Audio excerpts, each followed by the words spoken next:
महाराज जी की जय।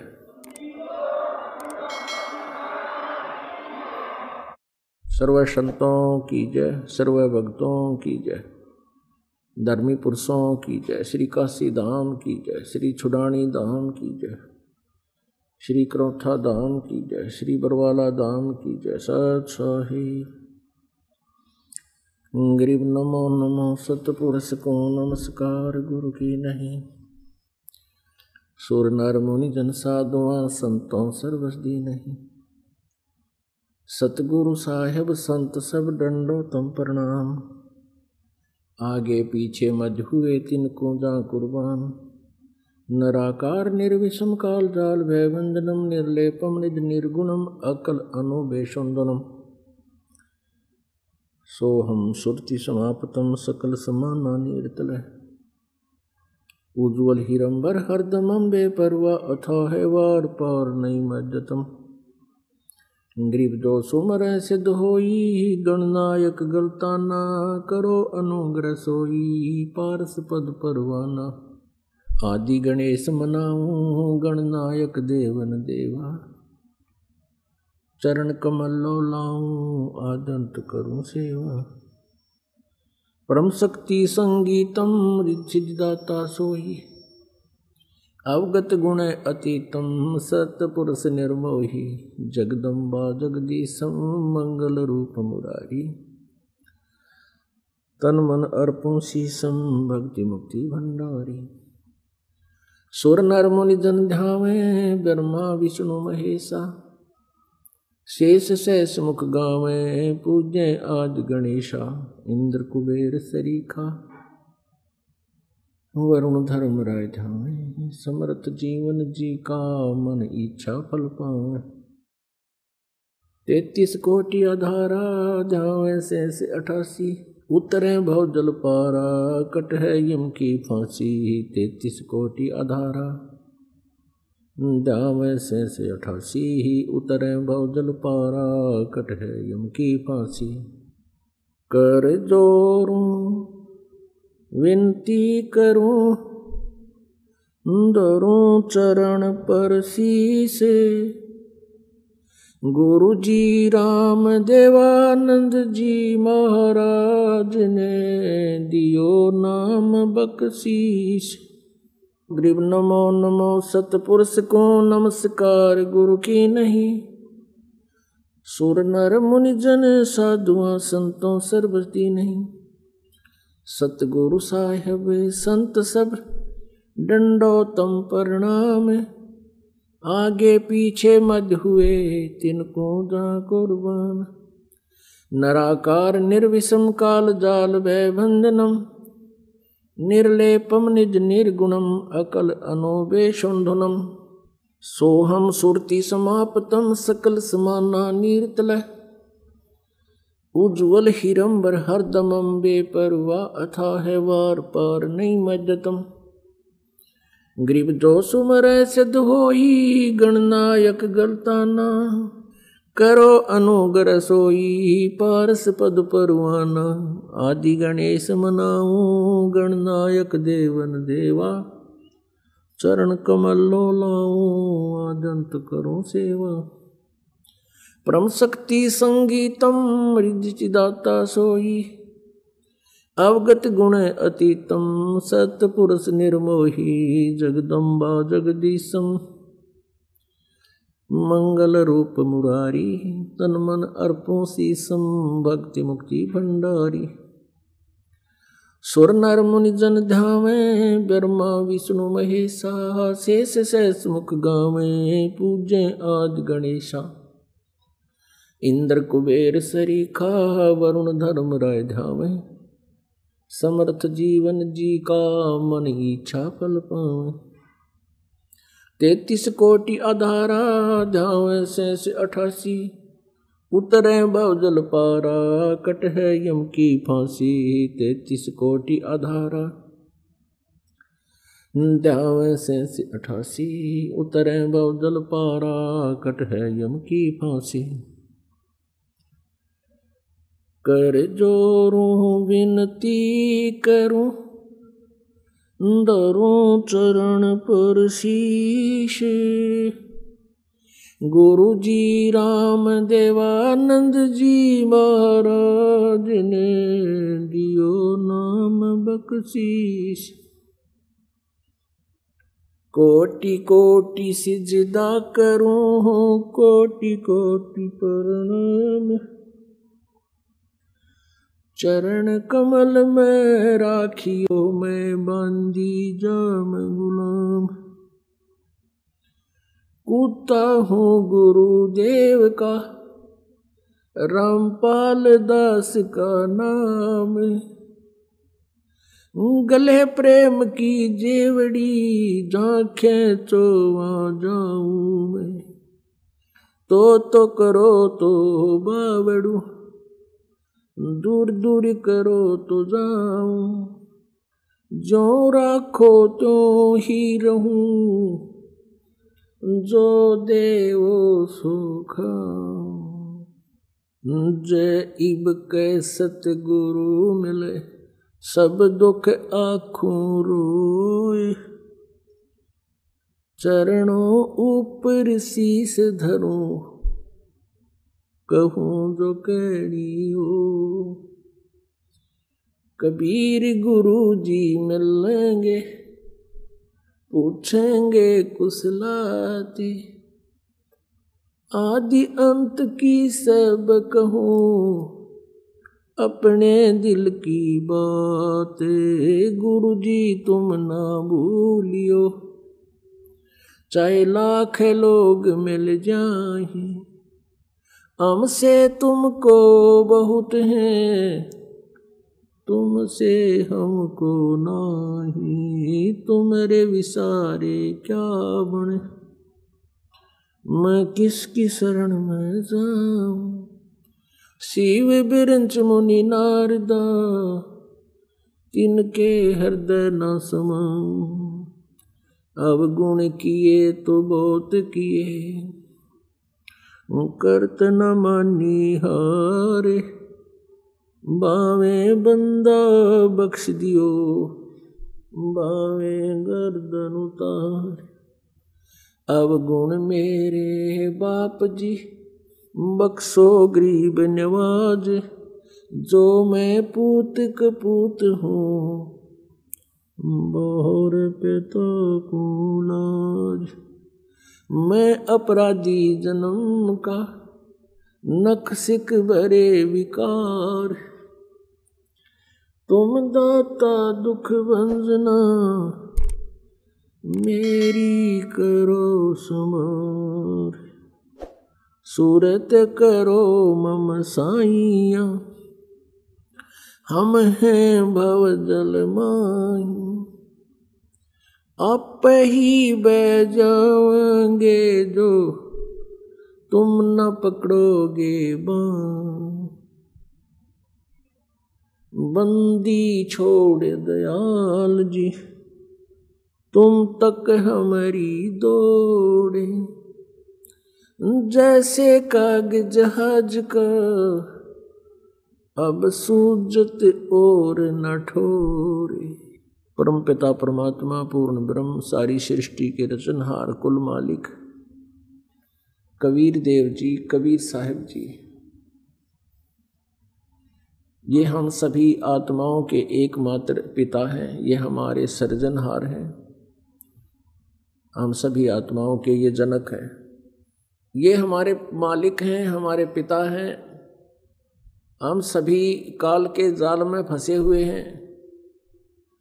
इस काल के लोक में हम रहते रहते असंख्य युग हो गए कष्ट उठातों को। और हम इस काल के दुखों को सहन करने के आदी बन गए क्योंकि हम विवश हैं। और इसी व्यवस्था को हमने अंतिम मान रखा है। और वेद ज्ञानहीन तत्व ज्ञानहीन ऋषि संतों नकली गुरुओं ने इन झूठे ऋषि महर्षियों ने परमात्मा की परिभाषा अज्ञान आधार से हमें बता रखी है।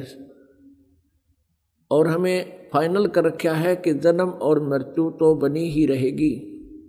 इसलिए हमने ये स्वीकार कर लिया कि जन्म और मृत्यु तो सभी का होता है।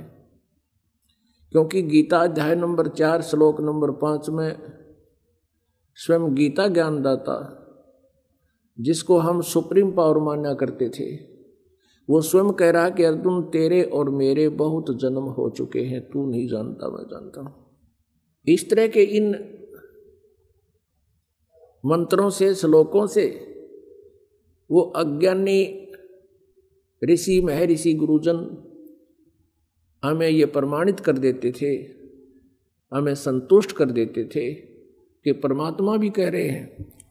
गीता ज्ञान दाता ये कृष्ण जी को मान रहे थे और हम पहले अज्ञान आधार से श्री कृष्ण जी को सुप्रीम पावर माना करते थे। और गीता जी में लिखा कि अर्जुन तेरे और मेरे बहुत जन्म हो लिए, तू नहीं जानता।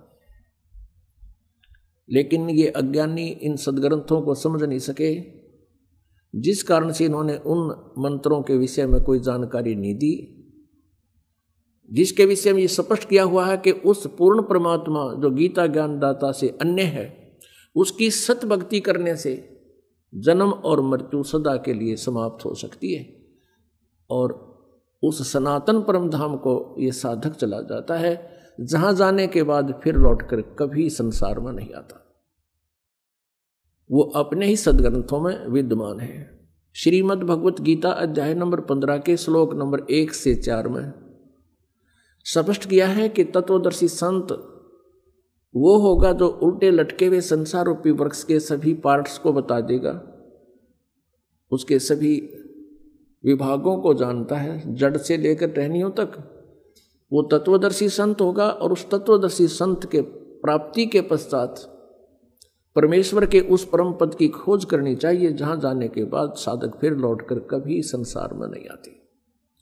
और उसी परमेश्वर ने जो गीता ज्ञान दाता से अन्य है, सब ब्रह्मांडों की रचना की है, अर्थात संसार रूपी वृक्ष की प्रवृत्ति उसी से विस्तार को प्राप्त हुई है। इन अज्ञानियों ने कभी नहीं बताया कि गीता अध्याय नंबर 18 के श्लोक नंबर 62 में गीता ज्ञानदाता कह रहा है कि तू सर्वभाव से उस परमेश्वर की शरण में जा, जिसकी कृपा से तू परम शांति को और सनातन परम धाम को प्राप्त होगा। पुण्यात्माओं, उसी रहस्य को बताने के लिए परमात्मा परमेश्वर पूर्ण ब्रह्म, जिनका वास्तविक नाम कबीर देव है, कबीर देव, हम उसको कबीर साहब कहते हैं, कबीर परमेश्वर कहते हैं, वो परमात्मा स्वयं अपने सतलोक स्थान से, उस सनातन परम धाम से, जहाँ जाने के बाद फिर प्राणी जन्म मृत्यु में कभी नहीं आता, तो वो परमात्मा स्वयं वहाँ से चलकर गति करके आते हैं, अपनी प्यारी आत्मा को, जो अच्छी आत्माएं हैं, जो ज्ञान ग्रहण करने योग्य होती हैं, उनको आकर के वो ज्ञान बताते हैं और उसको अपने से पूर्ण परिचित करा के फिर उस तत्व ज्ञान के प्रचार के लिए उसको पुनः उसी बॉडी में, शरीर में भेज देते हैं। जैसे आदरणीय गरीबदास साहिब जी को जब वो 10 वर्ष के थे, उनकी आत्मा को सतलोक लेकर गए प्रभु, अपनी सभी समर्थता से अवगत कराया, ब्रह्मा जी, विष्णु जी, शिव जी आदि की स्थिति से परिचित कराया, पूरे ब्रह्मांडों की रचना के विषय में जानकारी दी और फिर उनको वापस शरीर में भेज दिया था, क्योंकि उधर से कुल के लोगों ने उस बच्चे को मृत जानकर अंतिम संस्कार करने के लिए चिता पर रख दिया था। फिर वापस परमात्मा ने उस आत्मा को पूर्ण परिचित करा करके वापस भेज दिया, शरीर में प्रवेश कर दिया, फिर वो बच्चा जीवित हो गया। तो आज का जो समागम है, ये उसी उपलक्ष्य में, उसी खुशी में मनाया जा रहा है कि परमात्मा ने उस गूढ़ रहस्य को बताने के लिए, जो वेद और सदग्रंथों में, गीता जी में जो गूढ़ रहस्य छुपे हुए हैं, उनको बताने के लिए परमेश्वर स्वयं ही धरातल पर अवतरित हुए, सह शरीर आए। ये वो शुभ महीना है, ज्येष्ठ मास, और ये आने वाली जो पूर्णमासी है अभी 4 दिन बाद यानी 15 जून की, ये वो शुभ दिन है कि वो परमेश्वर कलयुग में सतलोक से चलकर, सनातन परमधाम से चलकर गति करके सह शरीर आए और भारतवर्ष की पवित्र भूमि काशी शहर में एक लहर तारा नामक तालाब में विकसित कमल के फूल पर वो पूर्ण परमात्मा एक नवजात शिशु रूप धारण करके विराजमान हुए। ब्रह्म मुहूर्त सूर्य उदय होने से लगभग 1.5 घंटा पूर्व के समय को ब्रह्म मुहूर्त कहते हैं। उसी समय एक अष्टानंद नाम के ऋषि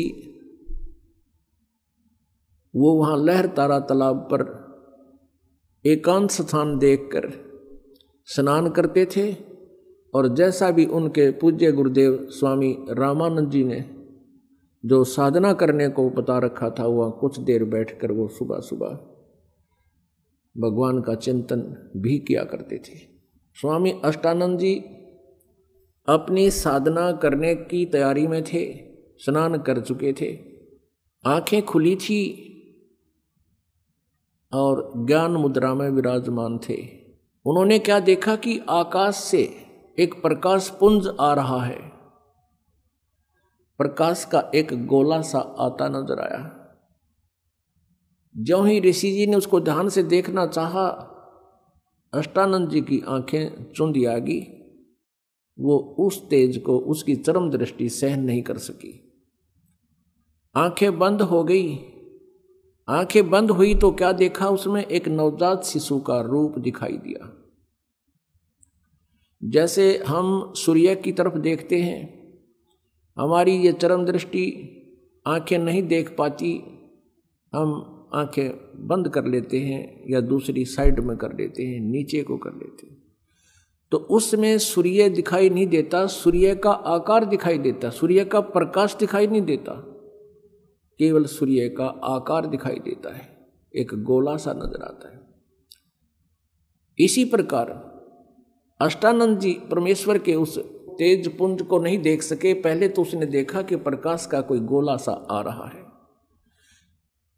फिर आंखें बंद की, फिर दूसरी साइड किया, फिर इधर किया, क्या देखा कि वो नवजात शिशु का वो प्रकाश रहित रूप दिखाई दे रहा है। जैसे सूर्य को देखने के उपरांत उसका प्रकाश रहित आकार दिखाई देता है। और क्या देखता है अष्टानंद जी के वो प्रकाश एक कमल के फूल पर एकत्रित और अदृश्य हो गया।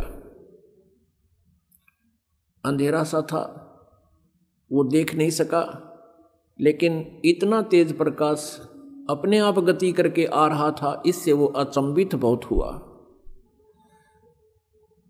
और इस रहस्य का भेद जानने के लिए वो तुरंत उठकर अपने पूज्य गुरुदेव महर्षि रामानंद जी पंडित जी के पास पहुंच गया और अपने साथ बीती पूरी घटना का विवरण कह सुनाया और पूछा, गुरुदेव ये मेरी कोई भक्ति की उपलब्धि है या कोई मेरा भ्रम है? ये कोई स्वप्न भी नहीं कह सकते, क्योंकि मैं जागृत और खुली आंखों देख रहा था। स्वामी रामानंद जी को जितना भी अध्यात्म ज्ञान था, उसके आधार से अपने शिष्य अष्टानंद जी की संतुष्टि करने के लिए उन्होंने कहा कि अष्टानंद, आकाश से जब ऐसे प्रकाश पुंज आते हैं तो वो कोई देव आत्मा होती हैं और स्वर्ग लोक से आते हैं, यहाँ किसी माँ के गर्भ में वो प्रवेश करेंगे और फिर जन्म लेंगे और अपना जिस उद्देश्य से वो आते हैं उस कार्य को वो फिर पूरा करेंगे। ऐसे लक्षण महापुरुषों के अवतरित होने के होते हैं। अब जैसा भी उस ऋषि को ज्ञान था, अपने शिष्य को संतुष्ट कर दिया और कहा कि अष्टानंद, तेरी कोई भक्ति की उपलब्धि नहीं है। उधर से क्या हुआ कि एक गौरी शंकर और सरस्वती नाम के पति पत्नी ब्राह्मण थे। भगवान शिव जी के बहुत उपासक थे, कट्टर समर्थक थे, इष्ट रूप में उन्हीं को मानते थे, अन्य किसी देव को वो पूज्य नहीं मानते थे। और निस्वार्थ वो भगवान शिव की कथा सुनाया करते थे, महिमा सुनाया करते थे।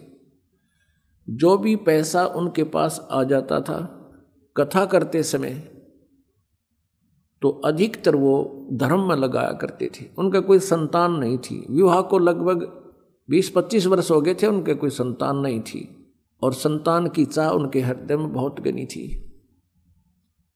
रह रहकर भगवान शिव जी से प्रतिदिन प्रार्थना किया करते थे।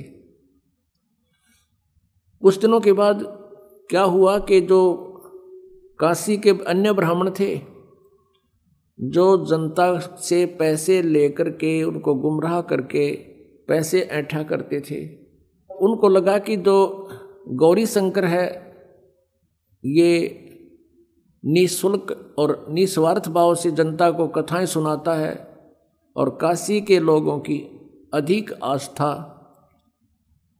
इस गौरी शंकर में होती जा रही है। इस कारण से वो ईर्ष्या किया करते थे, लोगों को कहा करते थे कि ये गलत है, ये झूठी कथाएं सुनाता है, उसमें बहुत से दोष निकालते थे। दूसरी तरफ मुसलमान बहुसंख्या में बनारस में थे, वो भी इस बात से परिचित थे कि काशी के अन्य पंडित गौरी शंकर से ईर्ष्या रखते हैं, वो इनके साथ नहीं है।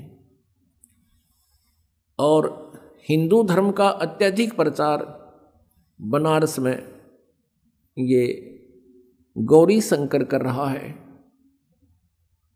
ये शिव जी का पुजारी है। तो उन्होंने ऐसा अवसर देखा कि अब न तो हिंदू गुरु इसके साथ हैं, उन्होंने अपना जल उस गौरी शंकर के परिवार के पूरे घर में छिड़क दिया। मुसलमानों ने झूठा जल करके सारा छिड़क दिया और जबरदस्ती गौरी शंकर और उसकी पत्नी को पिला दिया। इस दृश्य को वो ईर्ष्या करने वाले अन्य ब्राह्मण देख रहे थे, उनको पता चला। उसी दिन से उन्होंने गौरी शंकर और सरस्वती जी को अपनी बरादरी से निकाल दिया और कह दिया कि ये मुसलमान बन गए हैं, इन्होंने झूठा पानी पी लिया है, जबकि उनको बाई फोर्स पिलाया गया था।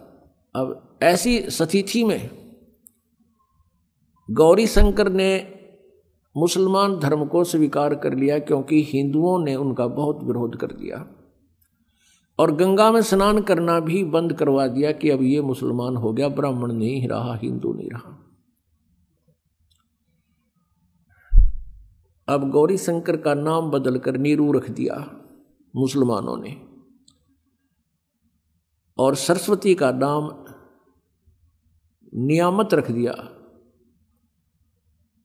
उसको नीमा कहने लगे, और नीरू का नाम नूर अली रख दिया, उसको नीरू कहने लगे।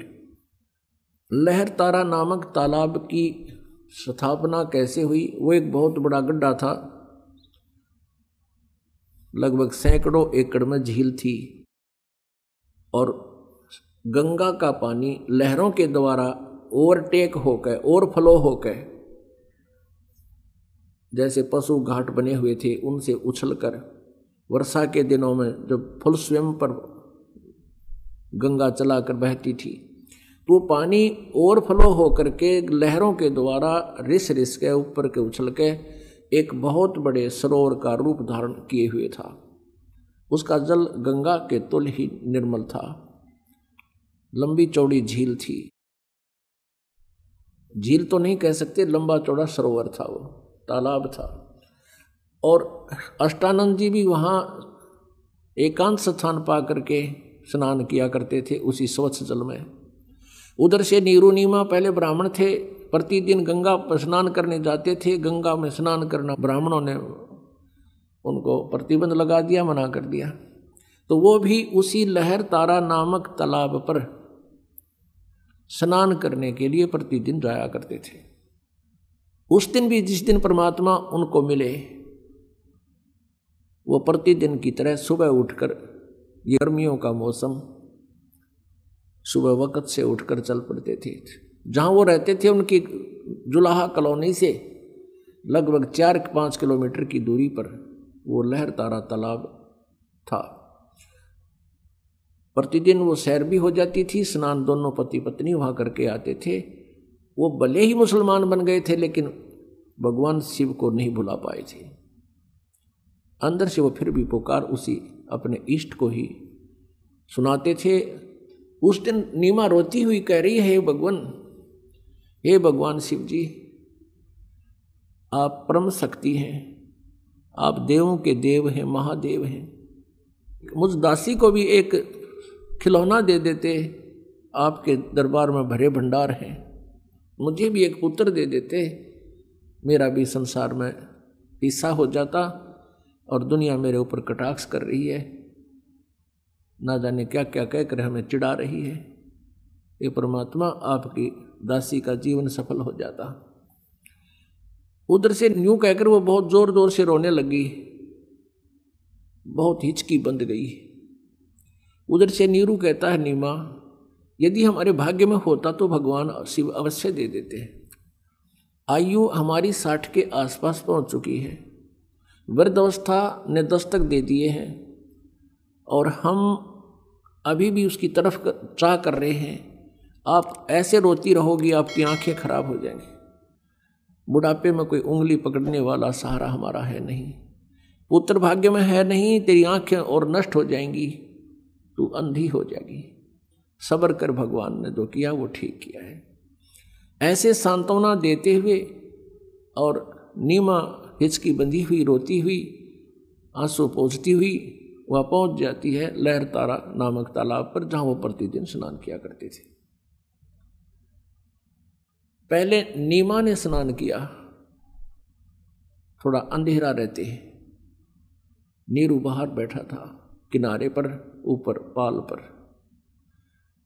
जब नीमा स्नान करके बाहर आ गई, नीरू स्नान के लिए लहरतारा तालाब में प्रवेश कर गया और ऐसे पानी से मल कर नहाने लगा, गोते लगा लगा कर स्नान करने लगा। जो वस्त्र पहन के स्नान किया था नीमा ने, कपड़े चेंज करके वो लहरतारा तालाब में पुनः किनारे पर पहुंची उस वस्त्र को धोने के लिए। उसी समय रोशनी हो गई थी, सुबह का उजियाला शीघ्र हो जाता है। थोड़ा सा अंधेरा छटा था, सामने एक कमल के फूल के ऊपर कोई वस्तु हिलती नजर आई नीमा को। नीरू तो नहाने में व्यस्त था, मस्त था। अब नीमा को पहले तो जब देखा कि लगता है कोई सर्प फन उठा रहा है, क्योंकि परमेश्वर ने, कबीर देव जी ने एक पैर का अंगूठा मुख में दे रखा था और एक को हिला रहे थे, जैसे बच्चा लीला करता है। अब नीमा ने ध्यान से देखा तो उस पर क्या देखा कि वो तो बालक है, वो नवजात शिशु है। अब वो जोर से चिल्लाई, अपने पति से कहा कि देखियो जी, कमल के फूल पर बालक है, कमल के फूल पर बालक है। अब नीरू ने सोचा या तो कति मेंटल होगी या पागल हो चुकी है लगता है इसके यहाँ। अब इसको जल के अंदर भी बच्चे दिखाई देने लगे। हे भगवान, हे अल्लाह, इसको सद्बुद्धि दो दाता। वो फिर चिल्लाई, वो कहने लगा तू चुप रह नीमा, मानती नहीं मेरी बात। यहाँ जल में कहाँ से बालक आवे थे। उसने फिर जोर से कहा कि देखना देखना वो डूबेगा बच्चा। अब जिधर वो हाथ कर रही थी, संकेत कर रही थी, उसी तरफ नीरू ने भी दृष्टि डाली तो देखा सचमुच एक बालक कमल के फूल। अब उसने आव देखा ना ताव देखा, एकदम आगे बढ़ा क्योंकि गहरे जल में गया और उठाकर उस बालक को कमल के फूल समेत तोड़ के ले आया, उठा लाया, अपनी पत्नी को थमा दिया। अब वो उधर से नीमा ने उस बालक को सीने से लगाया। पुण्यात्माओं, जिस परमात्मा की खोज करते करते हमने युग बीत गए और जिस परमेश्वर के गुणों को सुनकर हम गदगद हो जाते हैं और हमारे रोंगटे खड़े हो जाते हैं, उस परमेश्वर को उस प्यारी आत्मा ने पुत्रवत प्यार किया, सीने से लगा, मुंह चूम्या उस बालक रूप परमात्मा का और माथे का लावे, कभी सीने से लगावे, 100 शुक्र मनावे अपने शंकर भगवान की। अब जो सुख उस माई ने होया होगा उस भगवान के टच करने से, स्पर्श करने से, उसका अंदाजा नहीं लगाया जा सकता। हम उनके नाम से इतने गदगद हो जाते हैं, उस मालिक का गुणगान सुनकर ही हमारे रोंगटे खड़े हो जाते हैं। उस माई ने जिस परमात्मा की चाह है, सर्व सृष्टि रचनहार है, और उस मालिक को सीने से लगाया, उसको कितनी खुशी और कितना उसके शरीर के अंदर रोमांच हुआ होगा। उस सुख को वो माई ही वर्णन कर सकती है। उधर से नीरू ने सोचा कि पहले तो हम हिंदू थे, मुसलमान बना दिए, हिंदुओं से संपर्क रहा नहीं, मुसलमानों से अभी हमारी इतनी जानकारी नहीं, हमारे साथ कोई साथी नहीं है, और यदि हम इस बालक को लेकर जाएंगे और जनता को बताएंगे कि कमल के फूल पर हमें मिला, कोई विश्वास नहीं करेगा। उल्टा कहेंगे कि तुम किसी का बालक चुरा लाए हो, हमारी पिटाई भी कर लेंगे और मार मार कर हमारा हुलिया बिगाड़ेंगे और पूछेंगे बताओ किस बहन का तुम ये बालक उठा कर लाए हो, और हमसे बालक भी छीन लेंगे और नगर निकाला भी दे देंगे।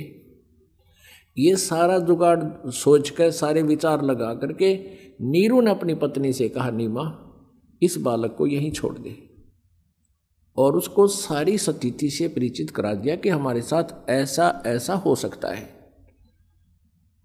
तो नीमा ने कहा, जी इस बालक ने ना जाने क्या जादू कर दिया मेरे ऊपर, मैं इसको त्याग नहीं सकती, मेरे बस की बात नहीं। इसने जो मेरे अंदर अट्रैक्शन पैदा कर दी, ये मेरे बस की बात नहीं, मैं मर सकती हूँ। जैसे सर्प से कोई मणि छीन ले, वो फन पटक पटक कर मर जाता है। अब इसके बिछुड़ जाने से मेरी वही स्थिति हो जाएगी, मैं नहीं त्याग सकती। नीरू ने बहुत कुछ समझाया और प्यार दिया। वो कभी अपनी पत्नी को गुस्से से नहीं बोला था, क्योंकि वो समझता था कि ये पहले बहुत दुखी है, संसार के व्यंग सुन सुनकर ये दुखी है, ये निसंतान है, ये बांझ है, पता नहीं ये संसार कितने प्रकार से पीड़ित करता है। वो उसको बहुत प्यार देता था, वो एक पति का प्यार भी देता था और एक पिता का भी। तो उसने उस दिन कहा कि नीमा तू बहुत जिद्दी हो गई है, मेरा नाजायज फायदा उठा रही है, मैं तेरे को आज तक कभी गुस्से से भी नहीं बोला, तो इतनी जिद्दी हो गई है कि आगा पीछा नहीं देख रही है, और ये पिछला हमारा क्या हाल हो गया है, आगे और ना जाने क्या होगा। नीमा नहीं मानी। तो उस दिन पहली बार अपनी पत्नी की तरफ उसने थप्पड़ मारने के लिए हाथ उठाया, रोते हुए, आंखों में आंसू है। तब नवजात शिशु बोलते हैं परमात्मा कि नीरू तुम्हारे लिए मैं आया हूं, मुझे घर ले चलो, तुम्हें कोई कुछ नहीं कहेगा। अब नीरू का हाथ वहीं का वहीं रुक गया और सोचा ये कोई फरिश्ता है, ये कोई सिद्ध पुरुष है, नहीं तो कमल के फूल के ऊपर बच्चा कैसे स्थिर हो सकता है। उसको फिर सारी बात याद आ गई कि ये कोई सिद्ध पुरुष है, सिद्धि वाला हंस है, भले ये बालक रूप में है लेकिन सिद्धि तो उसी तरह काम करती है, वचन से काम करती है। अब नीरू चुप करके आगे आगे चल पड़ा, पीछे पीछे उसकी पत्नी परमात्मा का शुक्र मनाते हुए और उस ओरिजिनल गॉड को साथ लिए हुए चल रही है, गोदी में लेकर चल रही है। उस कंप्लीट गॉड को, पूर्ण परमात्मा को गोदी में लिए हुए जा रही है। अपन आत्मा ज्यों ही नगर में पता चला कि नीरू को लहर तारा नामक तालाब पर कमल के फूल पर एक बालक प्राप्त हुआ है, और उस बालक को जो भी देखता था आश्चर्यचकित हो जाता था। इतना सुंदर शरीर, इतना कोमल शरीर, इतना हैंडसम वो बच्चा कभी कोई देखा ना सुना। उसका नूर आम बालक जैसा शरीर नहीं था, इतना नूर था उनके शरीर पर, इतना परमात्मा का सुंदर शरीर था। तो पूरी काशी में जैसे कहते हैं दावानल फैल जाती है, जंगल की आग बढ़ जाती है बहुत तेजी से।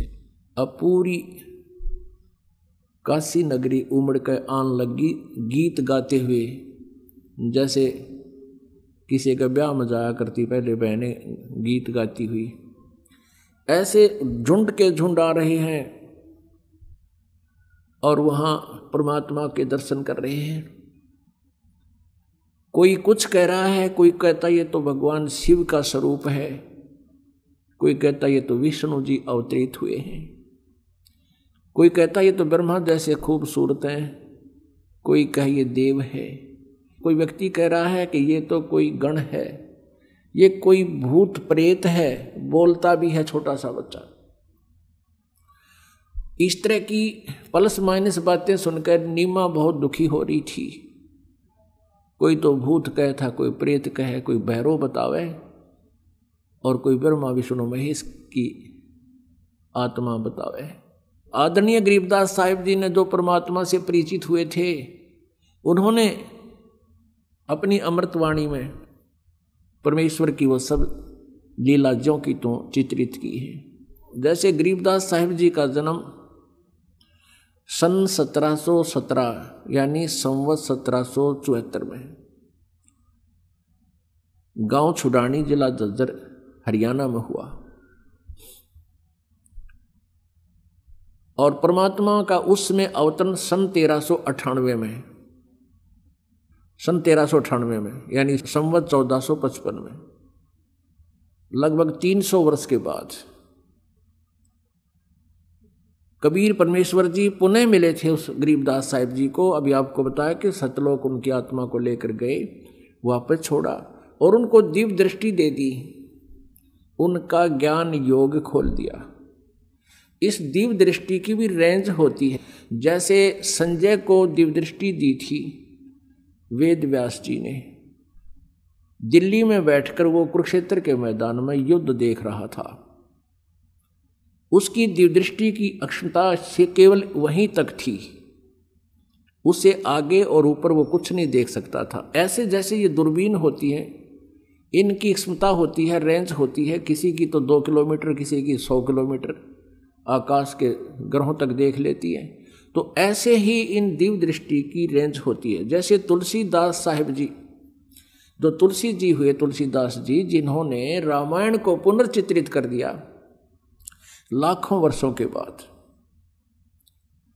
इसी प्रकार अब तुलसीदास जी की भी जो दिव्य दृष्टि खुली थी, वो केवल श्री राम जी के ही जीवन को वो चित्रित कर सके, और गरीबदास जी की जो दिव्य दृष्टि खुली थी उसकी रेंज वो पूर्ण परमात्मा द्वारा, उसकी वो पूर्ण परमात्मा दत्त थी, उसकी रेंज बहुत थी।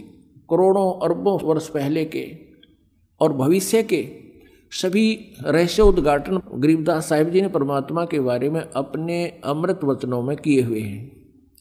उसी आधार से गरीबदास जी ने परमेश्वर कबीर जी की उस समय हुई घटना, वो लीला सन 1398 से लेकर आगे तक, और उससे पहले परमात्मा कब कब आए थे और कैसे उनका अवतरण हुआ था, वो सब विवरण दिया।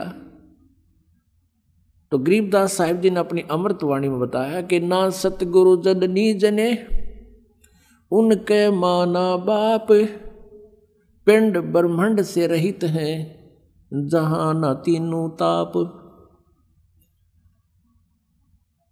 वो परमात्मा कबीर परमेश्वर जी हैं जो उनका जन्म किसी मां से नहीं हुआ।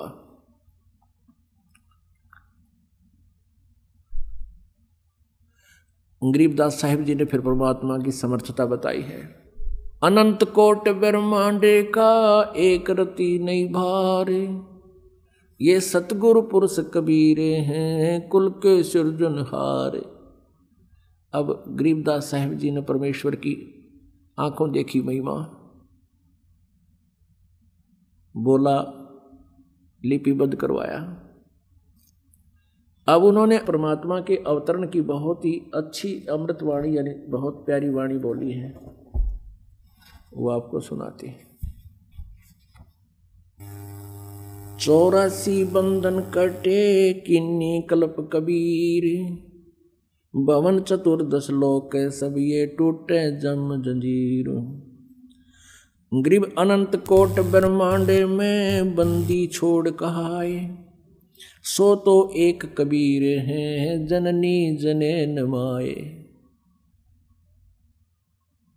शब्द स्वरूप साहेब धनी शब्द सेंद सब माही, बाहर भीतर रम रहे जहां तहां सब ठाही। यानी उसी परमात्मा की अदृश्य शक्ति सभी के अंदर विद्यमान है और वो परमात्मा साकार है। ग्रीव जल थल पृथ्वी गगन में वो बाहर भीतर एक, पूर्ण ब्रह्म कबीर हैं अवगत पुरुष अलेख। सेवक हो के अवतरे इस पृथ्वी के माही, जीव उदाहरण जगत गुरु हो बार बार बलि जाही। अब गरीबदास साहिब जी कहते हैं वो पूर्ण परमात्मा जल थल पृथ्वी गगन में बाहर भीतर एक, पूर्ण ब्रह्म कबीर हैं वो अवगत पुरुष अलेख। और वो किस उद्देश्य से यहाँ आए? सेवक हो के उतरे, एक दास बनकर कबीर दास नाम रखवाया। सेवक होकर उतरे, उतरे माने सशरीर आए, गति करके आए यहाँ पर। इस पृथ्वी के माही, किस उद्देश्य से? जीव उदाहरण जगत गुरु बार बार बलि जाही। गरीबदास जी कहते हैं हम जीवों का उद्धार करने के लिए वो परमात्मा सशरीर अवतरित हुए, और कहते हैं जीव उदाहरण के लिए वो जगत गुरु सारी पृथ्वी को ज्ञान देने के उद्देश्य से सबका गुरु बनकर, और कहते हैं उसको बार बार बलिहारी जाऊं उस परमात्मा पर जिसने ऐसी दया करी हम काल के जाल में फंसे हुए प्राणियों पर। पुण्यात्माओं, ये काल कौन है जो गीता जी अध्याय नंबर 11 के श्लोक नंबर 32 में कहता है मैं काल हूँ और सबको खाने के लिए अब प्रवृत्त हुआ हूँ। अर्जुन तू ना युद्ध करेगा तो भी मैं इनका नाश करूँगा। तो वो काल कौन है? वो श्री कृष्ण काल नहीं है। श्री कृष्ण नहीं बोल रहे थे, श्री कृष्ण में एक भूत बोल रहा था, एक प्रेत की तरह बोल रहा था। कौन? ये ब्रह्म बोल रहा था, जिसको वैदिक धर्म वाले जिसको ब्रह्म कहते हैं, और संत मते को उसको ज्योत स्वरूपी निरंजन कहते हैं, काल निरंजन भी कहते हैं। वो गीता जी अध्याय नंबर 4 के श्लोक नंबर 5 और 9 में कहता कि अर्जुन मेरे जन्म और तेरे जन्म मृत्यु बहुत हो लिए और मेरे भी बहुत हो लिए, तू नहीं जानता मैं जानता हूँ। फिर कहता कि अर्जुन मेरे जन्म और कर्म अलौकिक हैं। अब उसके कर्म न्यों अलौकिक हैं कि मैं कभी किसके सामने नहीं आता। गीता जी अध्याय नंबर 7 के श्लोक नंबर 24-25 में गीता ज्ञानदाता यो काल श्री कृष्ण में बोल रहा है। ये कहता है कि ये बुद्धिहीन जन समुदाय, ये सामने खड़े लोग मुझे कृष्ण मान रहे होंगे। I am not Krishna. मैं कभी व्यक्ति रूप में किसी के समक्ष प्रकट नहीं होता, मैं कभी किसी के सामने एज इट इज नहीं आता, मैं अपनी योग माया से छुपा रहता हूँ। ये मेरा घटिया नियम है, अवय अनुतमाम, ये मेरा अटल घटिया नियम है। तो वो कहता है इसी आधार से मैं किसी के सामने नहीं आता। तो ऐसे जन्म और कर्म अलौकिक हैं। कर्म तो ऐसे अलौकिक हैं कि वो किसी में प्रवेश करके और जो करना कराना है वो कर जाता है, और भला बुरा जिसके अंदर वो प्रवेश करके करता है इस क्रिया को, उसी के निमित्त हो जाता है।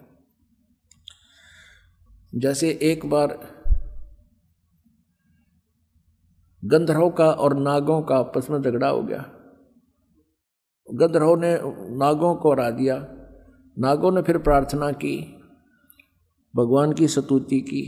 यो काल विष्णु रूप में प्रकट हो गया और कहा कि तुम,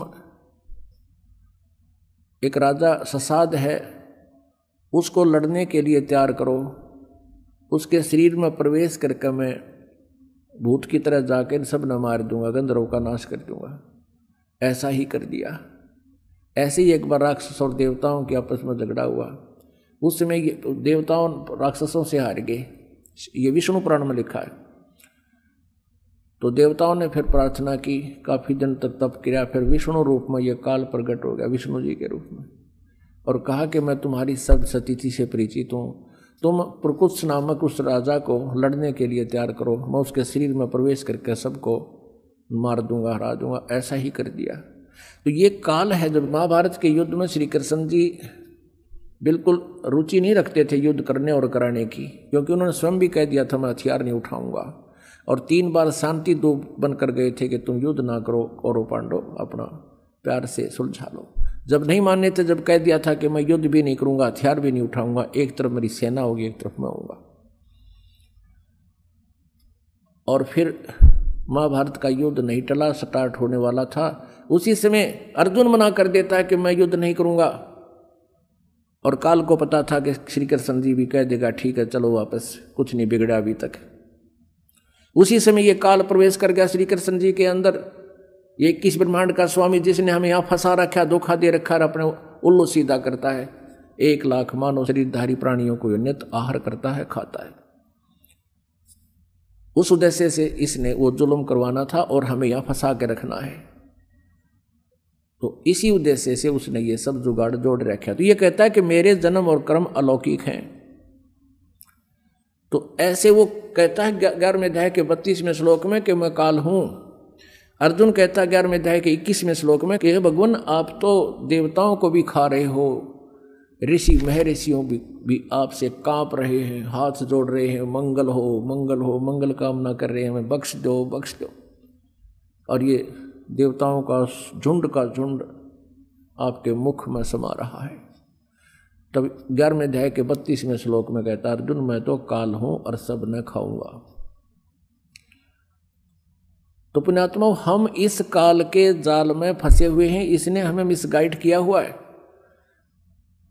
और 1 लाख मानव शरीरधारी प्राणियों के आहार करने का इसको श्राप लगा हुआ है, क्योंकि इसने सतलोक में उस शाश्वत स्थान पर सनातन परम धाम में जब हम सभी थे और ये भी था, वह एक भयंकर गलती की थी। और हमने भी इसका अनुसरण किया था, और हम भी अपने पूर्ण परमात्मा से विमुख होकर हम पतिव्रता पद से गिर के हम अपने उस मालिक से हृदय हटाकर इस काल में लगा बैठे, और इसके साथ हम यहाँ आ गए। इसने 3 बार तप करके ये अपना सारा डमडमा उस पूर्ण परमात्मा कबीर देव से ही प्राप्त किया हुआ है। जब तक हमारे पुण्य रहे सतयुग में, प्रथम सतयुग में हमें स्वर्ग में रखा, महास्वर्ग बना दिया, वहाँ नकली सतलोक अलखलोक वो डुप्लीकेट बना दिए, वहाँ रखा। जिसके पुण्य क्षीण होते रहे या किसी ने वहाँ कोई गड़बड़ कर दी, शरारत कर दी, उनको पृथ्वी पर पटकता रहा। इस पृथ्वी पर जैसे पहले हिंदुस्तान के अंदर कोई स्त्री या पुरुष कोई ऐसा अनैतिक कार्य कर देते थे जो समाज में निंदनीय होता था, उन दोनों को या एक जो जैसा भी करता था उनको काला पानी छोड़ाया करते थे। काला पानी है इंडोमान निकोबार, एक द्वीप है, समुद्र के बीच में, चारों तरफ समुद्र है, बीच में वो टापू है, वहाँ छोड़ाया करते थे कि ये वापस यहाँ आएंगे नहीं और यहाँ सबको खराब करेंगे नहीं, ये सजा देते थे। फिर वहाँ धीरे धीरे हजारों की संख्या में स्त्री पुरुष हो गए। उन्होंने फिर अपने नए सिरे से वहाँ अपना जुगाड़ जोड़ा, आप पर कोई ढूंढ बनाए, आप पे उन्होंने वहाँ तो फिर शुरू में तो एक ऐसा था जैसे जंगली राज होया करे, सब आपस में दुराचार करने लगे, उनसे संतान होने लगी, और फिर वहाँ धीरे धीरे उन्होंने अपना नियम ठीक सा कर लिया। यही स्थिति यहाँ है। हम सतलोक में रहते थे, वहाँ भी ऐसा ही शरीर था, लेकिन वो शरीर उस मटेरियल का बना हुआ था, उस पदार्थ का बना हुआ था जो कभी नाश नहीं होता, उसमें वृद्ध अवस्था नहीं आती। और उस सतलोक में जहाँ हम रहते थे वहाँ किसी चीज़ का अभाव नहीं है। सदाबहार वृक्ष हैं, सदाबहार ये पेड़ पौधे बेल लताएं हैं, वहाँ काजू किस्म सेब संतरे ये सब प्रकार के फल और मेवा, दूधों की नदी, वहाँ का जल अमृत है, कभी खराब नहीं होता। उसी का एक एग्जाम्पल है, एक सैंपल है ये गंगा का जल। गंगा जो दरिया है ये सतलोक से आया हुआ जल है। सतलोक से चलकर ये विष्णु के धाम में, विष्णु के धाम से फिर शिव के धाम में, और शिव के धाम में सबसे ऊपर एक जटा कुंडली डैम बना हुआ, जटा कुंडली सरोवर है। वो वहाँ से सब सतलोक से गंगा आ रही थी, उसको जटा कुंडली डैम को भरने में 6 महीने लगे थे। 6 महीने के बाद फिर वो ओवरफ्लो होकर चल रही है आज तक। वहाँ से वो जल गिरता है, ऐसे गुप्त रूप से आता है, हिमालय में उस गौमुख के पास से बर्फ रूप में जम जाता है, और वहाँ से फिर जल प्रवाह बन करके वो वही अमृत बह रहा है दरिया रूप में, जिसको गंगा दरिया कहते हैं। तो ऐसा जल, ऐसा वहाँ दूधों की नदियाँ सतलोक के अंदर है जो कभी खराब नहीं होते। गंगा के जल को रख दो आप 20 वर्ष 100 वर्ष किसी बोतल में डाल के, वो खराब नहीं होता। तो ये एक एग्जाम्पल दिया परमात्मा ने कि इस कलयुग के पिछली पीढ़ी में हमारी महिमा को समझाने के लिए एक ये बहुत ही जो है ना एक प्रमाण का काम करेंगे। ऐसा लोक है, ऐसा स्थान है, वहाँ पर ऐसा आहार है, ऐसा जल है। तो हम वहाँ रहा करते थे, हमने अपने पैर पे कुहाड़ा मारा, इसके साथ आगे अब हम रो रहे हैं। इसने हमें इतना अज्ञानी बना दिया, हम अपने भगवान को पहचान नहीं पा रहे हैं। अपने नकली दूत बनाकर यहाँ नीचे भेज दिए, और उनके द्वारा स्वयं ही उनमें प्रवेश करके या अपने रिमोट से गलत ज्ञान प्रवेश करके उनसे परमात्मा की परिभाषा बदलवा दी इस काल भगवान ने। और सभी परमात्मा को निराकार बताते हैं। तो निराकार बताने वालों ने जो साधनाएं की, उस साधना से प्रभु प्राप्ति हुई नहीं, उन्होंने भी सेकंड कर दिया, समर्थन कर दिया हजारों वर्ष समाधि लगा करके कि परमात्मा निराकार है। वेद और गीता जी पुराण बताते हैं वो परमात्मा साकार है, नर आकार है, मनुष्य सदृश है। उन वेदों और गीता को सत्य मानने वाले ऋषि महर्षि भी नहीं समझ सके, क्योंकि उन्होंने लोक वेद आकाशवाणी से, अंदर की प्रेरणा से, अपने हठ योग से की गई साधना से काल ने उनसे यही निर्णय निकलवा दिया कि गॉड इज फॉर्मलेस, परमात्मा निराकार है। जबकि वो पढ़ते हैं, विद्वान पुरुष थे, संस्कृत जानते थे, पढ़ते भी थे, लेकिन उस अज्ञान के आधार को उन्होंने लोक वेद को मुख्य रखा। सदग्रंथों को भी वो मानते थे, ये भी मान्य है। लेकिन उन सदग्रंथों को अब इस दास पर कृपा हुई परमात्मा की देखा, उस परमेश्वर ने इस दास का ज्ञान योग खोल दिया।